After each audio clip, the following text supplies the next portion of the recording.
नमस्कार, है न्यूज देख रही हैं आप। मैं हूं आपके साथ साधना बत्रा। हमारे इस खास कार्यक्रम में आप सभी का स्वागत है। तो शारदीय नवरात्रि की शुरुआत 15 अक्टूबर से यानी कि आज से हो रही है।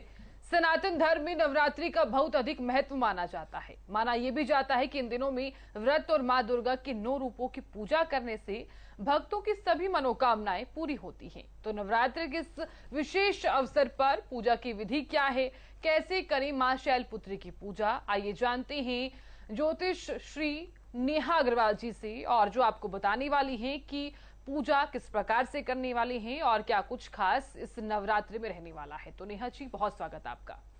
नमस्कार। ओम सर्वमंगल मांगले शिवे सर्वार्थ साधिके शरण्ये त्र्यंबके गौरी नारायणी नमस्ते। आप सभी को नवरात्रि की बहुत बहुत शुभकामनाएं। इस बार का शारदीय नवरात्र कुछ अद्भुत लेके आ रहा है। इस बार माँ हाथी की सवारी पे आ रही हैं, जो सुख संपदा वैभव को दिखाती हैं। रविवार से नवरात्रि का आगमन हो रहा है 15 अक्टूबर 2023 और ये 23 अक्टूबर 2023 तक रहेगा। 9 दिन की पूरी नवरात्रि है इस बार। ये नवरात्रि 14 अक्टूबर को 11:24 से प्रतिपदा तिथि लग जाएगी। पर जैसे हमारे हिंदू धर्म में सूर्योदय के साथ ही हम इस तिथि का आगमन मानते हैं, तो 15 अक्टूबर की सुबह से हम इसकी पूजा स्टार्ट कर सकते हैं। इसके शुभ मुहूर्त, जो सबसे शुभ मुहूर्त है घट स्थापना का, वो है 11:44 से 12:28 तक का। तो ये मुहूर्त अभिजीत मुहूर्त है, बहुत ही शुभ है। इस मुहूर्त में घट स्थापना जरूर करें।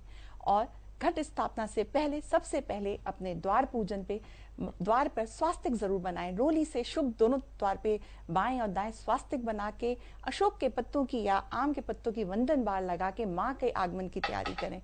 बहुत ही ऊर्जा से भरे ये दिन रहते हैं। तो माँ के आगमन के लिए सबसे पहले घर की साफ सफाई और घर का जो मुख्य द्वार है वो सुसज्जित करें।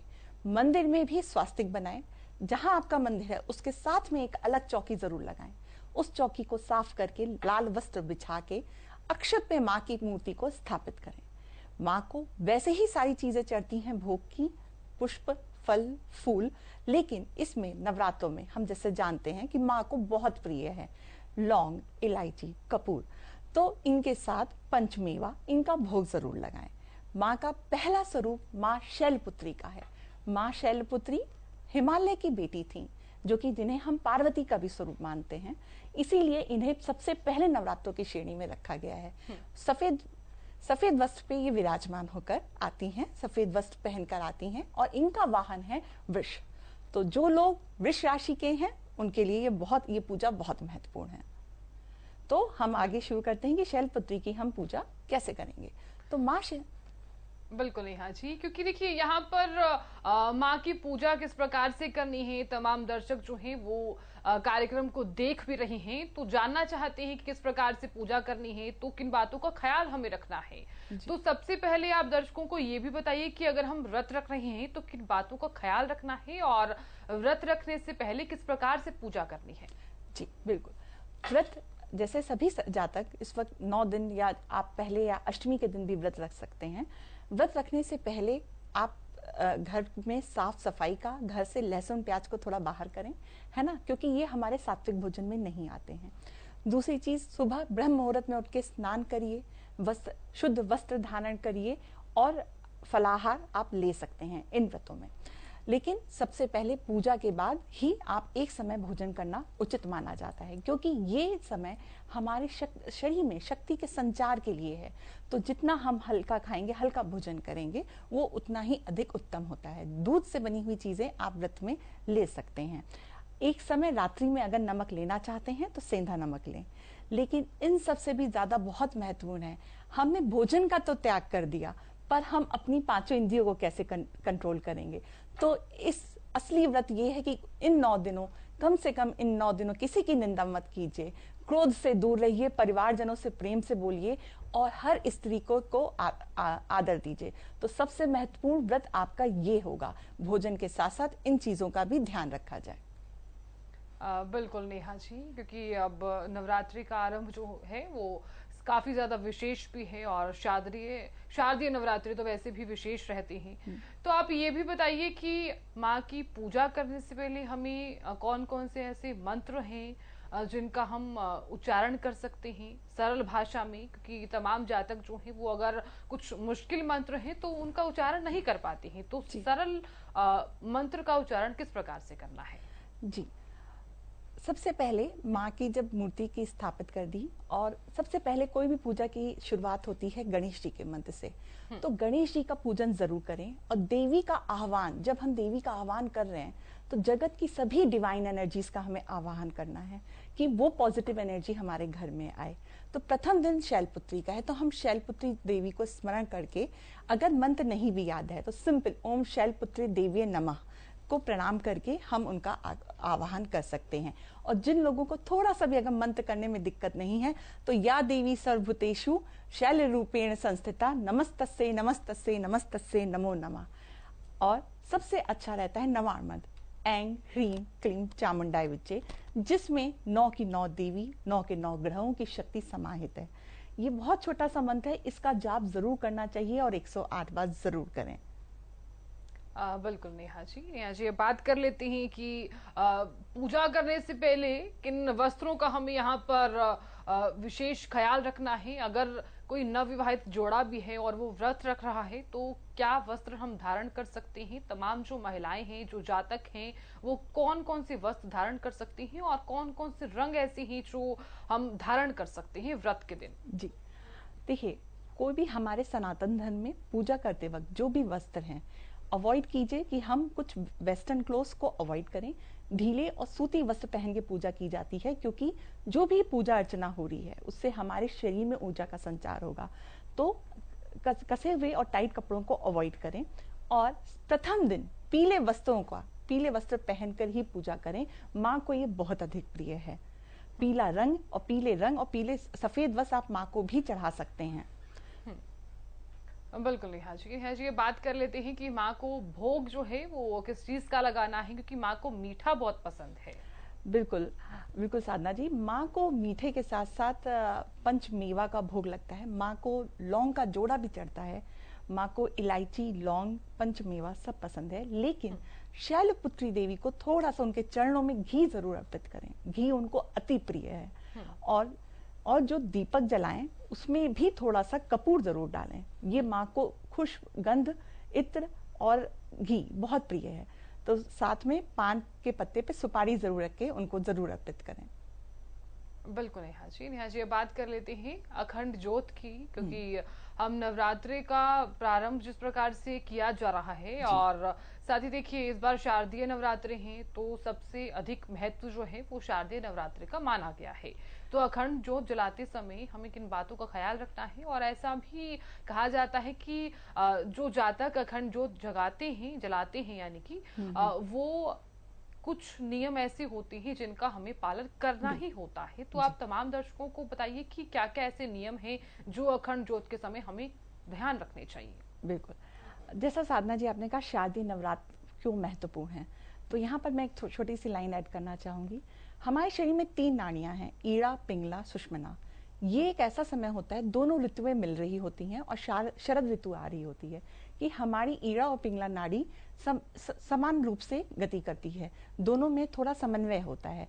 तो ये वक्त पूजा अर्चना के लिए और अपनी जो हमारे 7 चक्र हैं उनकी एनर्जी को बढ़ाने के लिए बहुत अच्छा होता है। अखंड ज्योत जो है, अखंड ज्योत जलाना तो बहुत आसान है, लेकिन इसके कुछ नियम भी हैं।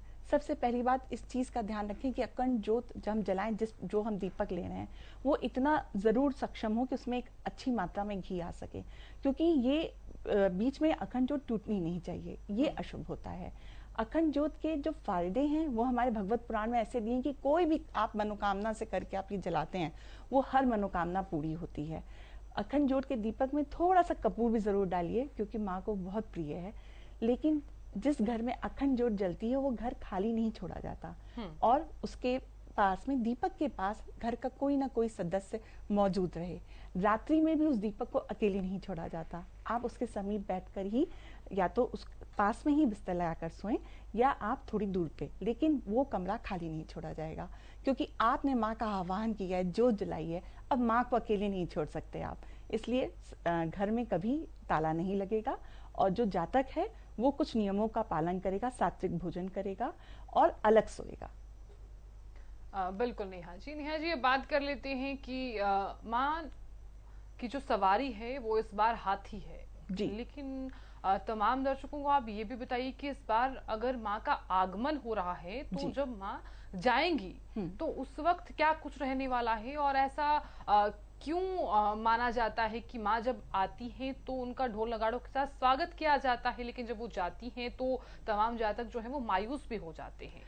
देखिए, माँ इस बार रविवार के दिन रात शुरू हो रहे हैं नवरात्र, तो रविवार को जब भी नवरात्र शुरू होते हैं तो माँ हाथी की सवारी पे आती हैं। वैसे तो उनकी सवारी सिंह है, और जब 9 दिन रहने के बाद जब कोई भी दर्शक कोई भी जब आपके घर में अतिथि आता है और वो जब जाता है 9 दिन, और वो उसके आने से जो पूरे घर का माहौल है, वातावरण ऊर्जावान हो जाता है, सारी नेगेटिविटी का नाश हो जाता है। हम माँ का आह्वान करते हैं, वो जब जाते हैं तो दुख होता ही है। लेकिन इस बार थोड़ा सा एक ये चीज चिंतित करने वाली है कि माँ की जो सवारी, जिस सवारी से जाएंगी वो मुर्गे की सवारी रहेगी, तो थोड़ा सा प्राकृतिक आपदाओं का ये दिखता है कि अगले वर्ष थोड़ा सा प्राकृतिक आपदाएं या कुछ देश में कुछ नेचुरल क्लैमिटीज हो सकती हैं, या विश्व भर में कुछ ऐसी चीजें हो सकती हैं कि जो कि सही नहीं है। तो इसलिए थोड़ा सा ये चिंता करने का विषय है। लेकिन फिर भी इतना अच्छा आगमन है और ऊर्जा, ये जो दिन है पूरे 9 नवरात्रि मिल रही हैं, खूब जोर शोर से, खूब ऊर्जावान होकर इसकी पूजा कीजिए, उस ऊर्जा को अपने शरीर में एकत्रित कीजिए। और सबसे इम्पोर्टेंट चीज है कि जो हम पूजा करते हैं, ये हमारे कर्म जो हम कर रहे हैं, उसके साथ मन शरीर से जरूर ये पूजा करें। तो आपका मन इसमें होना चाहिए। 9 दिन सात्विक भोजन, सात्विक विचार, सात्विक संगति। तो ऐसा मेरा संदेश है। बिल्कुल नेहा जी। नेहा जी, ये बात कर लेते हैं क्योंकि 14 तारीख को सूर्य ग्रहण भी है। क्या इन नवरात्रों पर भी सूर्य ग्रहण का कोई असर दिखाई दे सकता है? क्योंकि जो सूर्य ग्रहण का जो वक्त है वो 2:30 बजे का भी है और 3 बजे का भी है। क्या कोई यहाँ पर असर दिखाई देगा? क्योंकि 15 तारीख यानी कि आज से नवरात्रि का प्रारंभ शुरू हो चुका है, कोई असर यहाँ पर आज के दिन भी नजर आएगा? देखिए, सूर्य ग्रहण, अमावस्या को सूर्य ग्रहण पड़ रहा है, तो उस दिन दान करें। दान करने से इसका प्रभाव थोड़ा कम हो जाएगा। हाँ, सूर्य ग्रहण पे, अमावस्या पे सूर्य ग्रहण है, तो इसके कुछ 6 महीने के अंदर कुछ नेचुरल क्लैमिटीज दिख सकती हैं। लेकिन हम माँ से प्रार्थना करेंगे कि माँ का आगमन इतना अच्छा है, तो हमें वो आशीर्वादित करें कि सभी देश में और सभी लोग सुरक्षित रहें, ऐसी मेरी कामना है। बिल्कुल नेहा जी। नेहा जी, बात कर लेते हैं आरती की कि आरती हमें किस प्रकार से करनी है और किस वक्त करनी है, क्योंकि हमारी जो बिजी दिनचर्या है, चाहे हम ऑफिस जा रहे हैं या फिर कोई भी ऐसा घरेलू कामकाज है जिसके चलते हम आरती जो है वो कई बार हम दिन में नहीं कर पाते हैं। तो तमाम जो जातक हैं उनके मन में ये संशय बना हुआ है कि हम आरती अगर कर रहे हैं तो किस वक्त करेंगे, और जो लोग ऑफिस जा रहे हैं वो किस वक्त आरती करने वाले हैं? जी, देखिए, आरती के लिए मैं मानती हूँ कि नियम होने चाहिए, लेकिन सबसे ज्यादा मन का भाव शरीर इम्पोर्टेंट है। तो अगर आप आरती करने जा रहे हैं, आपको जो समय मिल रहा है, आप सुबह या रात्रि में 8 बजे भी आ रहे हैं, तो दीपक, घी का दीपक जलाएं, उसमें थोड़ा कपूर, एक जोड़ा लौंग जरूर डालें। आरती की थाल को अच्छे से सजा के माँ की आप आरती करें पूरे श्रद्धा से और जयकारे लगाते हुए। तो इस तरह से आरती करें। जो लोग समय का ध्यान नहीं रख पा रहे हैं, तो उनके लिए कोई ऐसा नहीं है कि आप माँ की आरती ना करें। सुबह शाम दोनों समय आपको आरती करनी है, और आरती करने से ही, कलयुग में तो ऐसा विधान है कि आरती करने से ही फल मिलता है। तो बिना किसी संशय के आप आरती करें। बिल्कुल नेहा जी। अब बात कर लेते हैं, क्योंकि आपने बताया कि 9 दिन हैं और 9 दिन शारदीय नवरात्रि भी हैं। सबसे ज्यादा महत्व जो है वो इसका यहाँ पर रहने भी वाला है।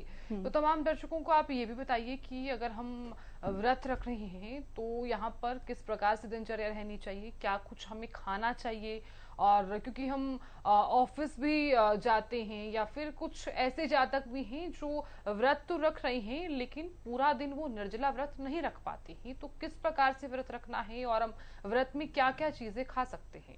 देखिए, व्रत में जो जब तक निर्जला व्रत नहीं रख पाते तो इसमें कोई चिंता की बात नहीं है। जैसा मैंने पहले कहा कि आप बहुत ज़्यादा नियमों में पढ़ के उलझने की ज़रूरत नहीं है, क्योंकि आप व्रत रख रहे हैं लेकिन फिर आपसे भूख नहीं सहन हो रही और आप किसी पे क्रोध कर दे रहे हैं, तो आपके व्रत का कोई फ़ायदा नहीं है।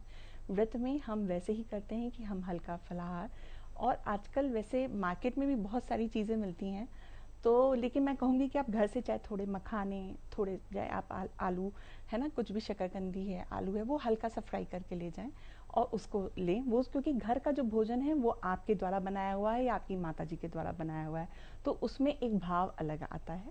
और जो है आप हल्के, जो लोग सेंधा नमक लेते हैं, वैसे मेरा मानना है कि ये दिन में अगर आप बिना नमक के करते हैं तो भी अच्छा है, और दिन में नहीं तो एक बार नमक आप लेना चाहें तो ले सकते हैं, और बिना नमक के करेंगे तो बहुत ही अच्छा है।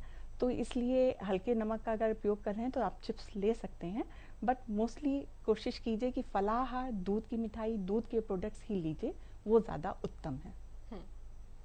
बिल्कुल नेहा जी, अब बात कर लेते हैं कि यहाँ पर कि हम पहले नवरात्रि की बात कर रहे हैं, तो ऐसे आगे भी हम 8 दिन की भी बात करने वाले हैं, लेकिन उससे पहले तमाम जो दर्शक हैं वो ये भी जानना चाहते हैं कि माँ जो है वो यहाँ पर आ रही हैं, तो ढोल नगाड़ों के साथ उनका स्वागत भी किया जा रहा है। तो ऐसे में तमाम दर्शक ये भी जानना चाहते हैं कि अगर जीवन में कोई भी ऐसी प्रॉब्लम्स चल रही है या फिर कोई भी ऐसी दिक्कत चल रही है, बिजनेस को लेकर भी लोगों के मन में ये सवाल आता है कि आखिरकार हम इसका उपाय क्या कर सकते हैं। तो तमाम दर्शकों को आप ये भी बताइए कि क्या उपाय ऐसे हो सकते हैं नवरात्रि में कि जो परेशानियां जीवन में आई हुई हैं वो परेशानियां ना आए। अच्छा, देखिए, माँ के किसी भी मंत्र का हम उच्चारण कर सकते हैं। सबसे अच्छा नवा मंत्र रहता है ओम ऐं ह्रीं क्लीं चामुंडाय विच्चे। इसमें जो है ऐं महासरस्वती का, ह्रीं महालक्ष्मी का, क्लीं महाकाली का। तो अगर आप धन संपदा या फाइनेंशियल इशू से गुजर रहे हैं तो मंत्र में पहले ह्रीं लगाएं, ओम ह्रीं ऐं क्लीं चामुंडाय विच्चे। इसका आप 108 बार जप कर सकते हैं।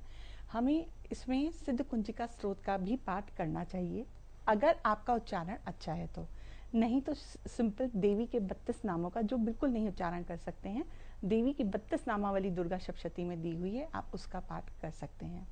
इन सबसे भी ज़्यादा माँ को लौंग बहुत प्रिय है, तो जितनी आपकी उम्र है उतने लौंग के जोड़े लेके आप माँ को अर्पित कर दीजिए, है ना। और जब तक, और अपनी मनोकामना रख दीजिए, वो मनोकामना जब तक पूरी ना हो माँ को वो लौंग पहनाए रखिए। जब वो मनोकामना पूरी हो जाए तो वो लौंग की माला उतार के आप नदी में जल प्रवाह कर सकते हैं। इसके अलावा आप 11 हल्दी की गांठ लेके भी माँ, जिनको वैवाहिक, जिनकी शादी नहीं हो रही है, कुछ अड़चन आ रही है, तो वो माँ को हल्दी की गांठ चढ़ा सकते हैं। तो हल्दी की गांठ चढ़ाने के लिए 11 हल्दी की गांठ लेके पीले धागे से में उसकी माला बना लें और वो जो है माँ को अर्पित करें। ये आप 1 महीने तक पहना सकते हैं, और अगर जब तक आपकी मनोकामना नहीं पूरी होती तो अगले शारदीय नवरात्र तक माँ को वो अर्पित रहने दें। उसके बाद जब मनोकामना पूरी हो जाए तो वो आप जल प्रवाह कर सकते हैं। बिल्कुल नेहा जी, अब बात कर लेते हैं क्योंकि आखिरी में हम आरती की भी बात करना चाहते हैं, तो आरती को लेकर क्या कुछ किन बातों का ख्याल रखना है और जो पूजा की थाली रहेगी उसमें किन किन चीजों को हम रख सकते हैं। पूजा की थाली में देखिए, माँ को आप 16 श्रृंगार भी चढ़ा सकते हैं, माँ को बहुत प्रिय है, और जितनी नवविवाहित जोड़े हैं वो ज़रूर माँ को 16 श्रृंगार चढ़ाएं।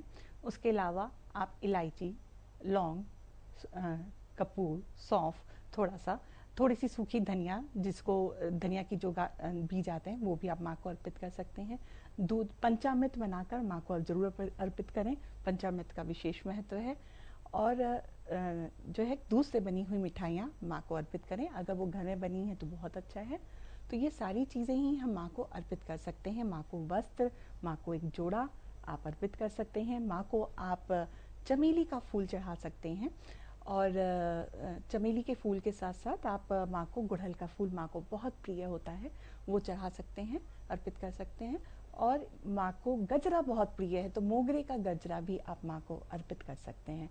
तो पूजा की थाली में तो आप जितना करेंगे उतना बहुत सही। माँ को सिंदूर जरूर चढ़ाएं, और जितना आप, लेकिन फिर मैं कहूँगी कि सामग्री तो बहुत है, जितना आप कर पाएँ अपने सामर्थ्य के अनुसार, क्योंकि सभी हमारे आजकल सबको जल्दी जाना होता है ऑफिस के लिए, तो हर दिन कुछ दिन के लिए आप फिक्स कर सकते हैं कि आज हम घी का करेंगे, आज हम दूध की बर्फी रखेंगे, आज हम नारियल चढ़ाएंगे। इस तरह से आप अर्पित कर सकते हैं। बिल्कुल नेहा जी, बहुत बहुत शुक्रिया हमारे साथ जुड़ने के लिए और अपना बेशकीमती वक्त हमें देने के लिए बहुत शुक्रिया।